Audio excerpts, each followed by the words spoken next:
Masa menteri bilang dasmu, ya kan? Apa-apaan nih? Jadi kata-kata kasar Prabowo itu ternyata masih sama seperti Pilpres sebelumnya gitu ya. Yang sebelumnya juga pernah bilang endasmu ekonomi naik. Nah, sekarang lain lagi, endasmu etik. Ya sama sih, sama-sama endasmu gitu ya. Itu kan secara otomatis Prabowo seperti ingin nyapres dengan cara-cara yang nggak etis, yang nggak etik gitu. Nggak peduli dengan etika dan sebagainya, sehingga wajar kalau kemudian ada beberapa oknum aparat di daerah itu melakukan tindakan-tindakan yang nggak beretika gitu. Apa jangan-jangan itu juga pendukung Prabowo gitu ya? Yang baliho-baliho Ganjar diturunin gitu ya, digeser, katanya dipindahin, dicopotin. Itu kan nggak beretika gitu. Jangan-jangan disuruh ya. Nah, kalau menterinya saja seperti ini tidak bisa menjadi contoh, capresnya seperti Prabowo tidak bisa memberikan contoh. Lalu apa yang kemudian kita harapkan dari orang-orang seperti ini?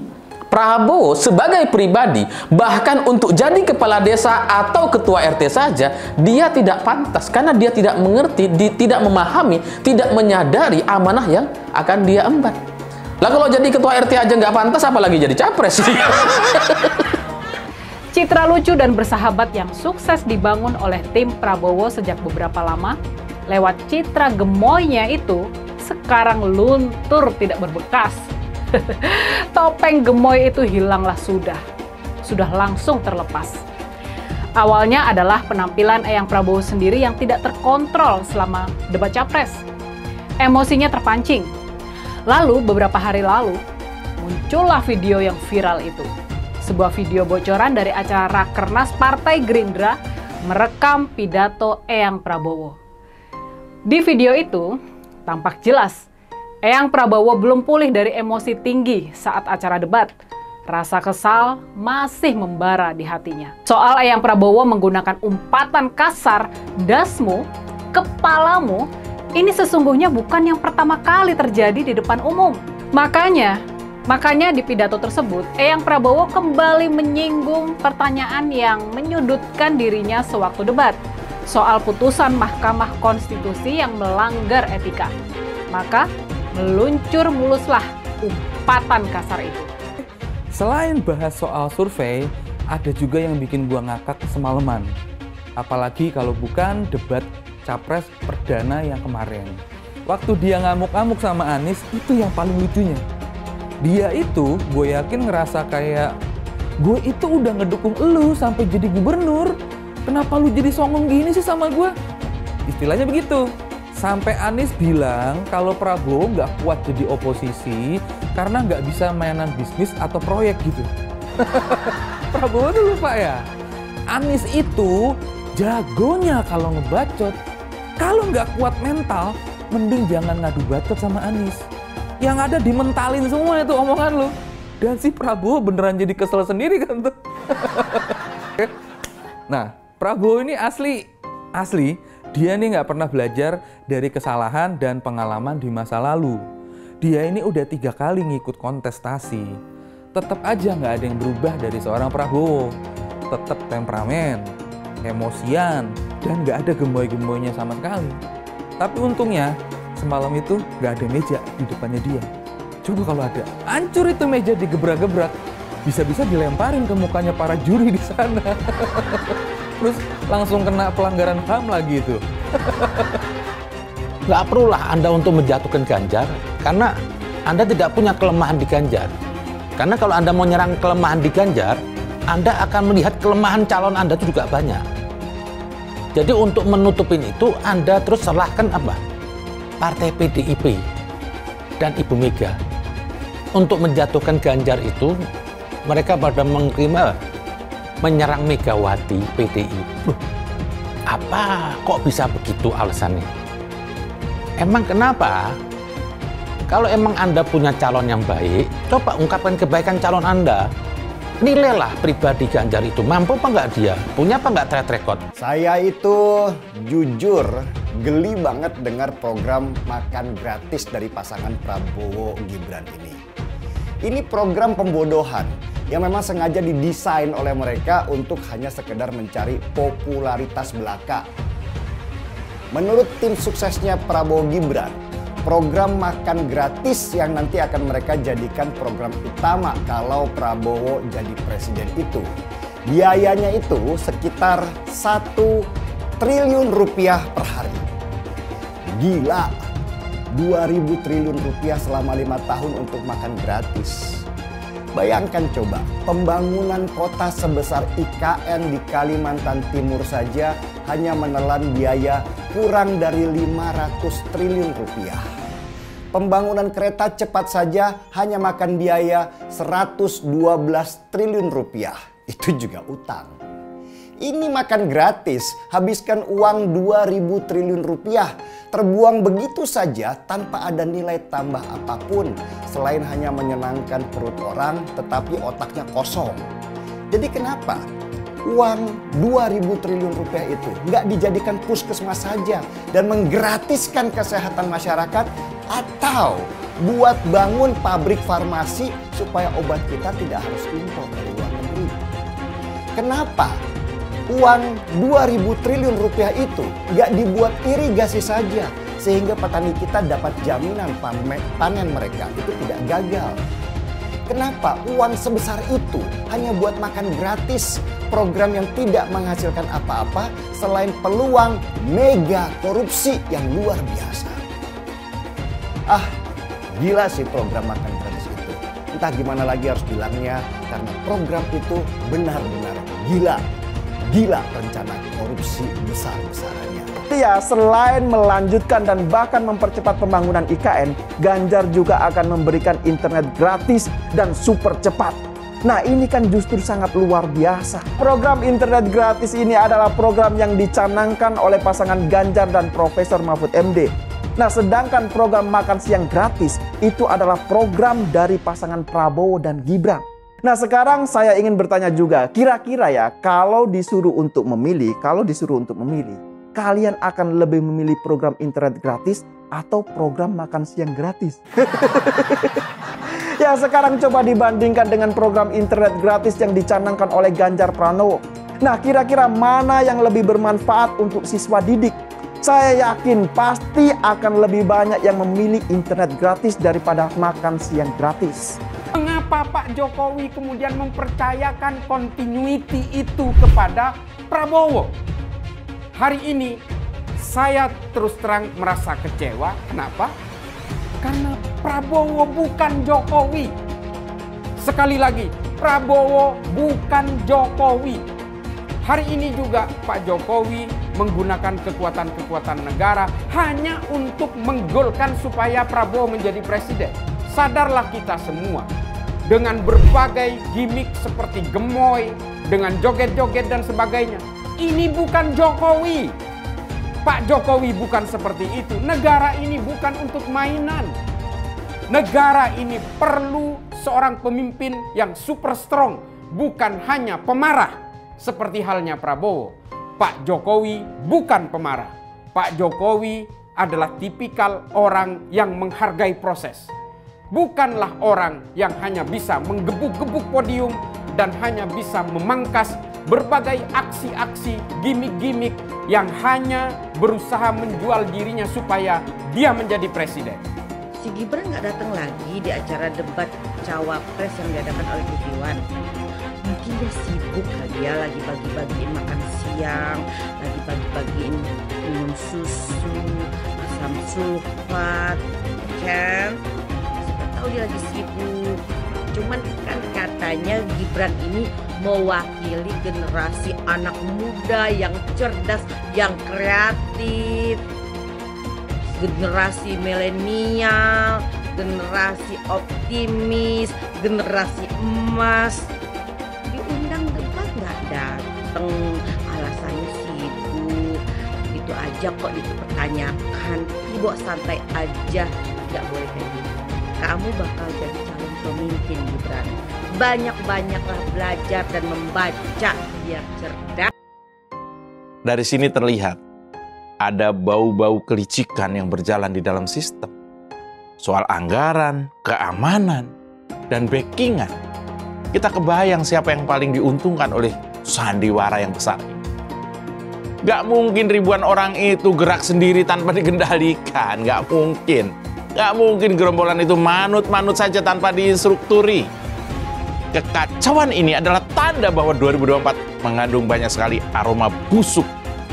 Jelas sumbernya adalah akal bulus dan nafsu politik. Sebenarnya masyarakat udah paham, mata kita semua udah terbuka lebar, bahwa tanda-tanda kecurangan dan keculasan semakin jelas. Bahkan dari tingkat yang tinggi sampai level desa. Bahkan para kepala desa dan perangkat aja dimobilisasi. Nggak kebayang politik kebusukan macam apa yang beredar di desa-desa. Belum lagi perangkat hukum, sistem, dan sumber daya negara. Saya mendapatkan berbagai laporan tentang dugaan kecurangan dalam tahapan pemilu. Laporan yang saya terima antara lain ada dugaan pemasangan baliho parpol oleh oknum tertentu. Sebaliknya terjadi juga penurunan baliho parpol tertentu yang diduga dilakukan oleh aparat. Alat peraga sosialisasi capres-cawapres tertentu diturunkan oleh oknum Satpol PP kepada aparat keamanan, baik itu TNI, Polri, serta aparatur sipil negara dan birokrasi, juga KPU dan Bawaslu, hendaknya bersungguh-sungguh menjaga netralitas. Sebagaimana pula Presiden sudah berulang kali mengatakan, menegaskan sikapnya bahwa pemilu akan berlangsung netral, tidak boleh ada kecurangan, tidak boleh ada tekanan-tekanan terhadap kelompok tertentu, dan tidak boleh ada pemihakan kepada kelompok tertentu lainnya. Sesuatu yang diperoleh secara tidak baik tidak akan memberi berkah dan kebaikan. Nah, yang pasti kalau buat saya dibandingkan misalnya Pak Gibran jadi maju gitu, Mas Gibran gitu ya. Ya saya pilih Ganjar sama Mahfud lah, karena lebih teruji kan. Anda jadi wali kota baru 2 tahun 3 tahun kan belum teruji juga. Ini urus negara loh, mau jadi presiden loh. Kalau Anda belum lengkap, belum pernah di legislatif, belum nasional ya maksudnya DPR, kan DPR kan boleh ngerti nih pemerintahan seperti apa. Anda belum pernah di eksekutif yang tingkat provinsi, Anda nggak ngerti jadi presiden nanti. Ini bukan soal belajar-belajar coba-coba loh. Ini negara dipertaruhkan untuk 2045. Kita kan mau mencapai 100 tahun ini mau jadi apa? Kalau coba-coba, ini negara sebentar lagi 300 juta penduduk kita. Mana boleh kita kasih orang coba-coba. Saya tidak meremehkan anak muda ya. Anak muda bisa lebih kreatif gitu ya. Tapi bicara tata negara, harus mengerti konstitusi. Anda bukan hanya untuk berani untuk maju. Kalau cuma berani maju, banyak bisa kita pilih orang berani maju. Tapi yang lengkap dengan track record ini kan butuh waktu pembuktian. Pasti pilih Pak Ganjar, Pak Mahfud yang lebih pengalaman. Saya tidak mau anak cucu saya harus nunggu sekian tahun lagi. Pengalaman Jakarta gitu kan, nunggu lagi mundur. Males sudah. Jadi kita nggak usah coba-coba deh. Udah jangan dengerin janji-janji manis orang. Saya mensyukuri kenapa kalah, kenapa ditahan. Saya bersyukur atas itu semua. Saya coba bayangkan ya, kalau seandainya waktu itu kita menang gitu ya, hari ini belum tentu kita bisa nikmati seperti ini. Kita bersyukur 5 tahun Tuhan izinkan kasih ke orang yang pintar ngomong untuk kerja. Coba kalau kita bayangkan gitu ya, kalau kemarin saya masih jadi gubernur, ini saya udah turun ini. Tapi yang pintar ngomong itu dikira orang hebat kan? Ini lebih berbahaya tahun 2024, langsung ketahuan karakternya. Langsung ketahuan itu. Di saya juga ada kutipan Pak di kamar saya Pak. Tulisannya, Jakarta telah mengambil keputusan yang fatal. Pancasila Soekarno, ketuhanan ada di pantat. Anak Tuhan dari mana? Kalau Yesus anak Tuhan, bidangnya siapa? Besok di seluruh wilayah Indonesia kami katakan dan Iblis hanya menggoda orang yang beriman. Makanya jarang-jarang orang kafir kerasukan setan. Yang kerasukan setan itu orang baik-baik. Jarang, saya belum pernah nengok Cina kerasukan setan. Pernah tak Ahok itu kerasukan setan? Enggak, setannya juga. Karena sesama setan dilarang saling menggoda. Karena di salib itu ada jin kafir. Karena di salib itu ada jin kafir. Karena di salib itu ada jin kafir. Haleluya. Kepalanya ke kiri apa ke kanan? Kepalanya ke kiri apa ke kanan? Tetap percaya salib itu lambang mulia, bukan jin. Kok ketawa? Aku nggak nyindir siapa-siapa loh. Relawan Anies yang mayoritas mengasuh khilafah, seperti kadrun FPI dan HTI, ingin melengsarkan Pak Jokowi. Dengan menggunakan politik identitas, relawan Anies akan menggulingkan Jokowi. Tapi pendukung Anies lupa bahwa 82% penduduk Indonesia suka dengan kinerja Pak Jokowi. Ingat, di belakang Anies ada ormas pengasuh khilafah, seperti FPI, HTI, PA212.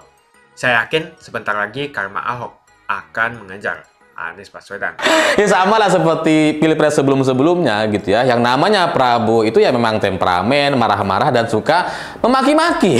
Nah sekarang gitu ya, yang sudah di branding gemoy, bijak, lebih adem, santun dan sebagainya, tapi semua branding yang dilakukan selama berbulan-bulan itu akhirnya hancur dalam debat capres kemarin. Para pendukung Prabowo mulai dari jubir sampai buzzer-buzzernya ini harus kerja keras. Karena Prabowo Subianto sudah kembali kepada setelan pabriknya. Sudah menunjukkan karakter dan watak aslinya. Karena setelah debat capres kemarin, Prabowo berkali-kali menyampaikan blunder. Dan bahkan masih dilanjutkan dalam rapat internal Partai Gerindra yang videonya bocor. Jadi Prabowo masih memaki-maki ndasmu. Ndasmu. Jadi kata-kata kasar Prabowo itu ternyata masih sama seperti pilpres sebelumnya gitu ya. Yang sebelumnya juga pernah bilang endasmu ekonomi naik. Nah sekarang lain lagi, endasmu etik. Ya sama sih, sama-sama endasmu gitu ya. Itu cuma bercanda. Ya tapi penjelasan-penjelasan mereka yang kemudian coba memberikan gambaran bahwa di kalangan masyarakat katanya biasa menggunakan ndasmu ketika bercanda dengan temannya gitu ya. Mereka ini nampaknya nggak paham soal konteks dan tempatnya. Nah dari sini nampaknya jubir dan para buzzer, para pendukung Prabowo ini harus kerja keras untuk menjelaskan bahwa ndasmu itu nggak kasar. Ya karena kalau bagi kita bahasa ndasmu itu kasar gitu ya, bagi mereka itu nggak kasar. Masa menteri bilang ndasmu ya kan? Apa-apaan nih? Jangankan menteri gitu ya, di desa kita, kepala desa atau bahkan ketua RT saja kalau berbicara dengan rakyatnya, dengan tetangganya, itu nggak akan sampai kemudian memaki-maki atau bercanda dengan cara-cara yang kasar seperti ini. Kenapa? Karena mereka sadar dan paham bahwa ada amanah yang harus mereka jaga. Ada wibawa yang harus mereka jaga. Prabowo Subianto, dia adalah seorang menhan, dia adalah seorang menteri, dia adalah ketua umum partai, dan hari ini adalah seorang calon presiden. Maka pertanyaannya, apakah kemudian situasinya mau disamakan? Prabowo sebagai capres mau disamakan dengan rakyat jelata yang tidak punya jabatan apa-apa. Kalau ini mau disamakan, itu kan artinya Prabowo sebagai capres, sebagai menhan, sebagai ketua umum partai hari ini tidak pernah pantas untuk mendapatkan semua posisi itu. Kalau kepala desa RT saja tidak berani atau tahu diri untuk tidak bercanda dengan makian-makian sekasar itu, kenapa Prabowo sebagai capres, sebagai menhan, sebagai ketua umum partai berbicara seperti itu? Itu kan artinya Prabowo sebagai pribadi, bahkan untuk jadi kepala desa atau ketua RT saja, dia tidak pantas karena dia tidak mengerti, tidak memahami, tidak menyadari amanah yang akan dia emban. Lah kalau jadi ketua RT aja nggak pantas, apalagi jadi capres. Nah kalau menterinya saja seperti ini, tidak bisa menjadi contoh. Capresnya seperti Prabowo, tidak bisa memberikan contoh. Lalu apa yang kemudian kita harapkan dari orang-orang seperti ini? Apa yang kita harapkan dari seorang Prabowo yang kalau bicara itu kasar sekali? Meskipun gitu ya, meskipun ya Sekali lagi, ini katanya untuk internal partai. Tapi tetap saja, ini forum resmi. Gitu. Ya kalau mereka jadi kemudian bebas mengatakan dasmu dan berbicara kasar seperti itu kan menunjukkan mereka lupa diri gitu. Lupa dengan amanah dan jabatan yang seharusnya bisa menjadi contoh kepada semua orang. Kalaupun misalkan bercandanya itu dasmu, peyang, dan sebagainya, mungkin loh ya, ini masih bisa cukup dimaklumi karena ini internal dan sebagainya. Anggaplah Prabowo sedang bercanda dengan kadernya gitu ya. Tapi yang dibilang endasmu ini etik. Endasmu etik. Dan etik yang dipermasalahkan di sini yang dimaksud oleh Prabowo jelas adalah soal debat capres, di mana ada dua capres yaitu Pak Ganjar dan Anies menanyakan soal etik dan sidang MK yang kemudian putusannya membuat seorang paman dari Gibran itu divonis bersalah dan diberhentikan dari ketua MK. Jadi ini agak mengerikan bagi saya seorang capres memaki putusan MK. MK ini kan perangkat dari MK. Masa iya putusannya dimaki-maki sama capres gitu? Kan nggak pantas gitu. Atau bisa kita anggap nggak etik. Ya tapi bagi Prabowo ya ndas semua etik. Gimana dong gitu. Di sidang kode etik MK itu disebutkan bahwa memang Paman Usman ini salah gitu. Nah, ketika ini ditanyakan oleh Ganjar dan Anies, ini Prabowo menganggap bahwa itu nggak penting. Sampai kemudian dia muncul dengan ucapan dasmu etik katanya. Jadi dari sini sebenarnya Pak Prabowo nggak cuma mengumpat Ganjar dan Anies, tapi juga putusan MK. Itu kan secara otomatis Prabowo seperti ingin nyapres dengan cara-cara yang nggak etis, yang nggak etik gitu, nggak peduli dengan etika dan sebagainya. Sehingga wajar kalau kemudian ada beberapa oknum aparat di daerah itu melakukan tindakan-tindakan yang nggak beretika gitu. Apa jangan-jangan itu juga pendukung Prabowo gitu. Yang baliho-baliho Ganjar diturunin gitu ya, digeser katanya, dipindahin, dicopotin. Itu kan nggak beretika gitu. Jangan-jangan disuruh ya. Jadi ya mungkin dari sini memang ada perbedaan antara kita orang normal dengan kelompok Prabowo dan pendukungnya gitu. Karena kalau dalam kamus kita penculikan itu bagian dari tindakan kriminal, tapi bagi para pendukung Prabowo, oh enggak, itu bukan kriminal, itu tugas negara. itu beda kamus kayaknya. Kalau bagi kita mengucapkan dasmu etik itu adalah makian kasar, bercanda, atau bukan suatu yang seharusnya bisa disampaikan di forum resmi seperti itu. Tapi bagi Prabowo itu bercanda katanya. Atau ada aparat-aparat atau orang-orang oknum gitu ya di daerah yang melakukan intimidasi misalkan. Apa jangan-jangan itu mengacu kepada endasmu etik ini? Kan agak penting lagi bagi mereka yang tidak mementingkan etika, maka semua pekerjaan-pekerjaan tadi yang menurunkan baliho, mencopot dan kemudian memindahkan atau menggeser dan sebagainya, melakukan intimidasi kepada masyarakat, itu yang menunjukkan bahwa mereka sama-sama tidak peduli dengan etik gitu. Makanya kemudian mereka lakukan. Jadi kalau orang seperti ini kemudian kita berikan kekuasaan atau hari ini beberapa partai memberikan tiket capresnya kepada seorang Prabowo, itu kan menunjukkan bahwa mereka sebenarnya juga nggak ngerti soal etik. Ya karena mereka mendukung orang yang nggak punya etika kayak gini gitu. Yang nggak tahu tempat, yang kemudian joget-joget di mana-mana, nggak tahu waktu. Ya sama aja gitu. Prabowo juga bercanda atau menurut mereka gitu ya, bercanda secara kasar di forum resmi yang seharusnya dia tidak mengatakan itu. Dan mereka juga nampaknya punya angka-angka yang berbeda karena endasmu etik ini kemudian diklaim 1000% bercanda. Setahu kita persen itu ya cuma sampai 100, bukan 1000 ya. Tapi ya begitulah gitu ya. Kamusnya berbeda, angka-angkanya berbeda antara kita dengan para pendukung Prabowo memang seberbeda itu. Mereka nggak punya etika, kita punya. Mereka menganggap bahwa penculikan itu adalah tugas negara, bagi kita itu ya kriminal gitu. Nah kalau saya memang sejak awal saya tahu bahwa karakter dan watak Prabowo itu nggak akan bisa berubah dan itu bisa dikonfirmasi hari ini. Makanya kemudian dengan segala upaya, dengan segala tawaran-tawaran, saya tidak bisa mendukung Prabowo Subianto. Dan itu sudah saya sampaikan sejak awal dan hari ini terbukti bahwa Prabowo tidak berubah, bahwa ndasmu etik itu ternyata bagi mereka itu adalah politik yang santuy, yang bercanda dan sebagainya, yang menurut kita itu tidak pantas diucapkan oleh seorang menteri pertahanan, tidak pantas untuk diucapkan oleh seorang ketum partai, apalagi seorang capres hari ini. Jadi ya orang-orang sembarangan seperti ini memang mungkin didukung oleh orang-orang yang sama gitu. Jadi kalau ada orang pendukung Prabowo ya mungkin mereka sama-sama nggak punya etika gitu. Sama-sama menganggap bahwa etik itu ndasmu etik. Semakin dekat Pilpres, relawan Anies semakin beringas dan Anies semakin galau. Dengan menggunakan politik identitas, relawan Anies akan menggulingkan Jokowi. Relawan Anies yang mayoritas pengusung khilafah seperti kadrun FPI dan HTI ingin melengsarkan Pak Jokowi.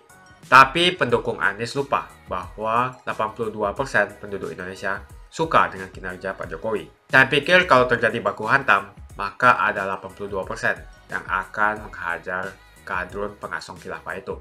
Kalau melihat perkembangan koalisi politik yang paling agresif memperluas basis kerjasama yang sudah konkret adalah koalisi Ganjar.